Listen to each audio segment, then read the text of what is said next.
The memory of past lives is restored not only as a result of repeated hypnosis. There are people who have the memory of past lives preserved without any special procedures. This happens most often with children. It is believed that they recall their past lives more often than adults. Naturally, their memories fade as they get older. Mr. Hemendra Banerjee, who has been living in America since 1970, founded the Paranormal Association in India in 1957. He watched children who, for some reason, recalled relatives and friends from past lives, which convinced him of the authenticity of reincarnation. Children who remember their past lives always say, "When I was big." Some claim that in this life their gender has changed to the opposite. They miss their relatives or regret the lost friendship. They want to have the same food and clothes or lead the same lifestyle as in their previous life. This applies even to alcoholic beverages, drugs, and cigarettes. The case of the Indian girl Simi is one of the examples related to the memories of children about their past life. Let me introduce you to the story of the reincarnation of the Indian girl Simi. Teacher Asahara heard this in Dharamsala during his trip to India. In 1979, a 3-year-old girl named Simi, who lives in Nungal, Punjab, suddenly insisted on going to Sundalnagal to take her injured son to the hospital. She also claimed that the house she lived in was there, and that her husband named Mohandala Sin, who works as a driver, lives there.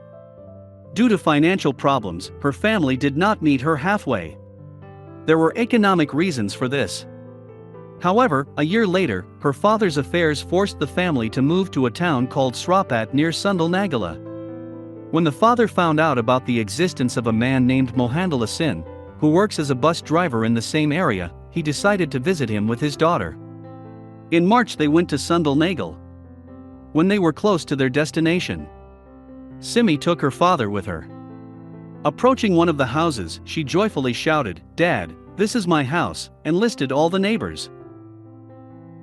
Unfortunately for her, Mohandala Sin, who was her husband, was on a business trip to Mandi at the time. Other family members were also absent. However, she found one photo in the house, saying, "This is my photo. My name was Krishna. In 1966, I died due to illness." On March 21, Simi finally met her husband. She remembered exactly what had happened in the past. Those who were her sons in a previous life gathered and went with her on Facebook to her 70-year-old mother. Her mother talked to her and made sure that this 3-year-old girl was indeed a reincarnated Krishna. She made a check showed one handkerchief.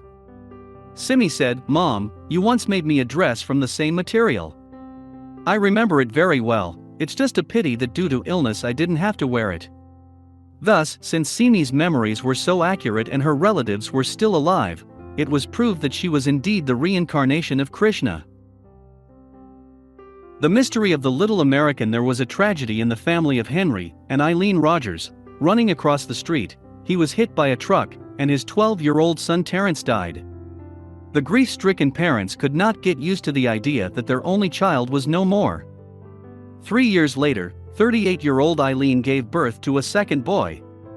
At first, the parents did not pay attention to Frank's behavior, all of whose movements were a copy of the gestures of his deceased older brother. They believed that all newborns behaved the same way. However, when Frank turned 2 years old, amazing things began to happen to him. One day Eileen was knitting in the living room. The child came up to his mother, wrapped his arms around her legs. This was the habit of the deceased boy, and said in the voice of Terrence, "Turn on the TV. I want to watch a movie about the sheriff of Dodge City." The woman almost felt sick when she heard this voice and this unusual request. The film about the sheriff from Dodge City had not appeared on the screen for 10 years. In early childhood, it was one of the older boy's favorite films.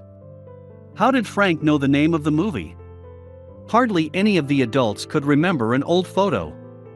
But that's not all. That evening, Frank greeted his father with a joyful exclamation, "Daddy is here." Terrence called his father by this diminutive name, but since his death, no one in the house has said a word. After a while, the kids suddenly asked where their old red Pontiac was. Indeed, the Rogers family owned such a car about 7 years ago, in which they and Terrence made a long trip along the west coast. The next time Frank asked his father to fix a tricycle. He didn't understand what kind of bike he was talking about, but then he remembered that a long time ago Terence had a bicycle with a broken wheel. Of course, it would be silly to talk about the second birth of Terence, but the repetition of the deceased's favorite words, his habits, were obvious.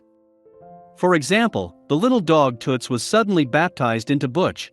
That was the name of the spaniel that Terence loved to play with and who died a few years ago. One day I asked, "Did you bring Robbie with you?" Robbie is the name of a dog that died a long time ago. The child didn't even see her in the photo.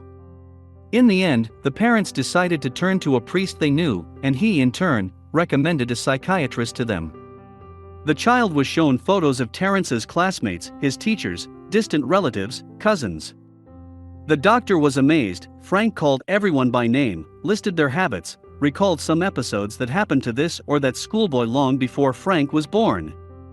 Harvard University scientists are interested in 3-year-old Frank Rogers. Now the boy spent more time with doctors in research laboratories than with toys.